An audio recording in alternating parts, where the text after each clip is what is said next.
আসসালামু আলাইকুম ওরহমতুল্লাহ।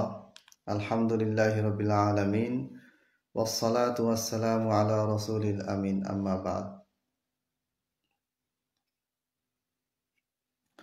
সম্প্রতি ইসকনের যে কর্মকাণ্ড তাণ্ডব আমরা দেখতে পাচ্ছি, এটা আসলে আমাদেরই ঘুমিয়ে থাকার ফল।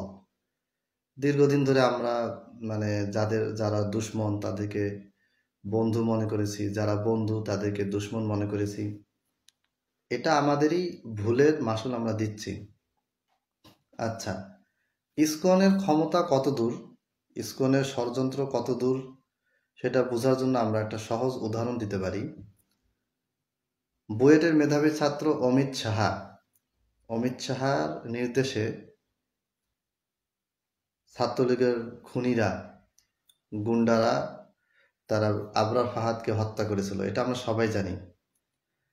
আবরার ফাহাদকে হত্যা করার পরে চার্জশিটে যাদের নাম লেখা ছিল, যে কয়জন সন্ত্রাসী খুনির নাম ছিল, সেখানে অমিত সাহার নামও ছিল। কিন্তু পরে কিভাবে কি হয়ে গেল, অমিত শাহর নামটা চার্জশিট থেকে বাদ পড়ে গিয়েছিল। আসামির নামে আসামিদের যে লিস্ট ছিল সেখানে অমিত শাহর নাম ছিল, পরে অমিত শাহর নামটা বাদ পড়ে গিয়েছিল। কারণটা কি? কারণটা হচ্ছে অমিত শাহ ছিল ইসকনের সদস্য। তার নির্দেশে, তার চিন্তাভাবনা মোতাবেক, তার দিক নির্দেশনায় এই হত্যাকাণ্ড সংঘটিত হয়েছিল। পরবর্তীতে যা হোক, যেহেতু বিষয়টা নিয়ে অত্যন্ত ভাইরাল হয়ে গিয়েছিল, দেশে বিদেশে সব জায়গায় থাকা বাঙালি মুসলমানেরা, বাংলাদেশি মুসলমানেরা, তারা ব্যাপকভাবে এটা প্রতিবাদ করতে থাকে। অব্যাহত ধারায় প্রতিবাদ করার কারণে পরবর্তীতে অমিত শাহকে আবার পুনরায় গ্রেপ্তার করা হয়। এটা একটা উদাহরণ, এরকম অসংখ্য উদাহরণ আমরা দিতে পারি যে ইসকন গোপনে থেকে অনেক কাজ করেছে, করে আসছে এবং করবে।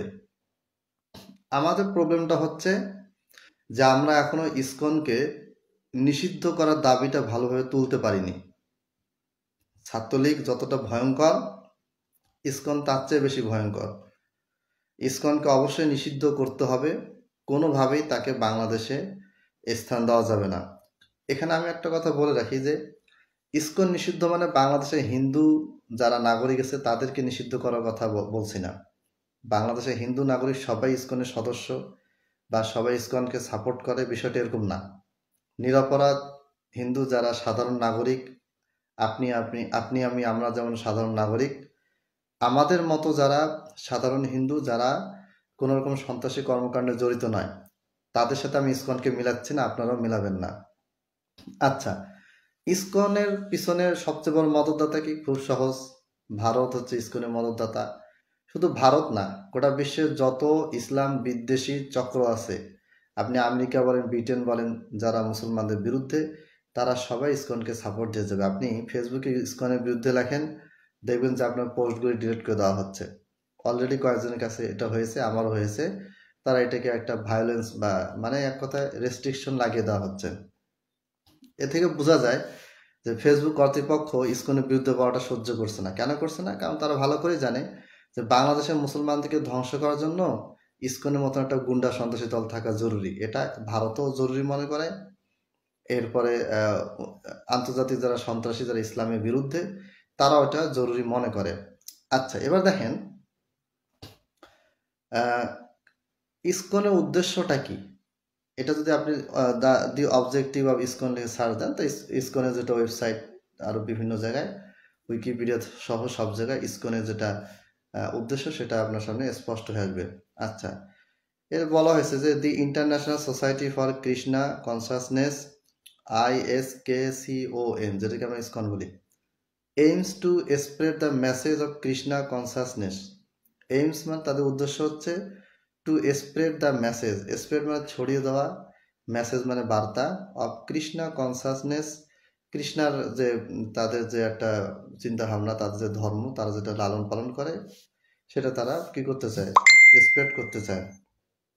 অ্যান্ড প্রমোট স্পিরিচুয়াল আন্ডারস্ট্যান্ডিং, এবং তারা স্পিরিচুয়াল আন্ডারস্ট্যান্ডিং বলতে তারা ধর্মীয় মূল্যবোধের কথা বোঝাচ্ছে। কিন্তু এরপরে একটা শব্দ দেখেন, ইউনিটি অ্যান্ড পিস। ইউনিটি বলতে আমরা কি বুঝি? ইউনিটি মানে কিন্তু ঐক্য, একতা। এখন বলেন ইসকন কাদের সাথে ঐক্য করবে? আপনার আমার মতো আমরা যারা সাধারণ মুসলমান, যারা আমরা কোরআন হাদিস পড়ি মানি, যারা আমরা 5 ওয়াক্ত সালাত পড়ি, কোরআন পড়ি, হাদিস পড়ি, আমাদের সাথে কি আমাদের সাথে কি তারা ইউনিটি করতে চায়? না। ইসকন এখানে ইউনিটি বলতে ইসলামকে ধ্বংস করার জন্য, মুসলমানদেরকে ধ্বংস করার জন্য যাদের সাথে এক হওয়া দরকার তাদের সাথে তারা ইউনিটি গঠন করবে। যাই হোক, আমরা পরবর্তীতে এই ইসকন নিয়ে আরো বিস্তারিত কথা বলবো, এখন রাত অনেক গভীর হয়ে গিয়েছে। তো বিষয়টা হচ্ছে, আমি আমার লাইভে যেটা বলার জন্য আসলাম সেটা হচ্ছে ডক্টর ইউনূস স্যারের কাছে আমাদের আবেদন যে বাংলাদেশের এই ক্রান্তি লগ্নে বাংলাদেশকে ভেঙে টুকরো টুকরো করার যে ষড়যন্ত্র চারপাশ থেকে হচ্ছে, একদিক থেকে খ্রিস্টান মিশনারিরা বাংলাদেশকে খ্রিস্টান রাজ্যে পরিণত করার চেষ্টা করছে, আরেক দিকে আপনার চট্টগ্রামের পার্বত্য অঞ্চলগুলি বিদ্রোহীদের দ্বারা যেভাবে আক্রান্ত হয়ে আছে, এরপরে ভারতে যে আগ্রাসন সেটা তো চলছেই, ইসকনের যে কর্মকাণ্ড সেটা তো আমরা দেখতেই পাচ্ছি। এত কিছুর মধ্য দিয়েও আপনি চিন্ময় দাসকে গ্রেপ্তার করেছেন, এজন্য আমি আপনাকে ধন্যবাদ জানাই। যদি শেখ হাসিনা ক্ষমতায় থাকতো তাহলে কি হতো? যারা এই অ্যাডভোকেট রহিমাহুল্লাহ, আল্লাহ তাকে শহীদ হিসেবে কবুল করুন, যারা এই অ্যাডভোকেটের পক্ষে বলতো তাদেরকেও শেখ হাসিনা গ্রেপ্তার করতো, যেটা আমরা অতীতে দেখেছি। কিন্তু ডক্টর ইউনূস সাহেব সেটা করেননি। তিনি কি করেছেন? এটা তদন্তের নির্দেশ দিয়েছেন এবং চিন্ময় দাসকে কি করা হয়েছে? গ্রেপ্তার করা হয়েছে। আচ্ছা, যাই হোক, এখন আমরা সর্বশেষ যেটা আমি এখানে কথা শেষ করব, ইসকনকে নিয়ে আমরা পরবর্তীতে বিস্তারিত আলোচনা করবো ইনশাল্লাহ। এটা হচ্ছে অবিলম্বে ইসকনকে নিষিদ্ধ ঘোষণা করতে হবে। এটা একটা সন্ত্রাসী সংগঠন, এটা কোনো ধর্মীয় সংগঠন নয়। ধর্মের লেবাসে, হিন্দু ধর্মের লেবাসে তারা মানুষকে ধোঁকা দিচ্ছে। তাদের উদ্দেশ্য হচ্ছে অখণ্ড ভারত প্রতিষ্ঠা করা এবং মুসলিম ইউনিটি, মুসলিম সমাজ, মুসলিম যেগুলি রাষ্ট্র আছে বাংলাদেশ যেমন, এগুলিকে তারা তাদের হিন্দু রাষ্ট্রে পরিণত করার তাদের একটা চক্রান্ত। এবং এই চক্রান্ত নতুন কোনো চক্রান্ত নয়। আপনারা যদি আবুল মনসুর আহমদ সাহেবের আমার দেখা রাজনীতির 50 বছর এবং আবুল কালাম শামসুদ্দিনের অতীত দিনের স্মৃতি, এরপরে শের বাংলাকে ফজলুল হক, মাওলানা আব্দুল হামিদ খান ভাসানী, মাওলানা আকরাম খাঁ, মাওলানা আবদুল্লাহ কাফিউল কুরাইশি, মাওলানা মনিরুজ্জামান ইসলামাবাদী, ইনাদের যদি লেখনীগুলি পড়েন তাহলে আপনারা বুঝতে পারবেন যে অখণ্ড ভারত নির্মাণে মুসলমানদেরকে হত্যা করা, দাঙ্গা লাগিয়ে দেওয়া, সাধারণ মুসলিম এবং সাধারণ হিন্দুদের ভিতরে সাম্প্রদায়িকতার নামে বিষ বাক্য ছড়িয়ে দেওয়া, এই সব কিছুই অনেক আগে থেকে পরিকল্পনা হয়ে আসছে এবং সেই অনুযায়ী কাজ হচ্ছে। তারই একটা ধারাবাহিকতা মাত্র ইসকনের এই সন্ত্রাসী কর্মকাণ্ড। এটা নতুন নয় যে ইসকন নতুন করে গজিয়ে উঠলো এবং তার নতুন একটা প্ল্যান নিয়েছে, বিষয়টা এরকম না। এটা দীর্ঘদিন ধরে চলে আসছে। আমাদের মুসলমানদেরকে সজাগ হতে হবে, এক আল্লাহর উপর ভরসা রাখতে হবে এবং ইসলামের ভিত্তিতে আল্লাহ এবং রসুল সাল্লাল্লাহু আলাইহি সাল্লামের দেওয়া বিধান মতে আমাদেরকে চলতে হবে।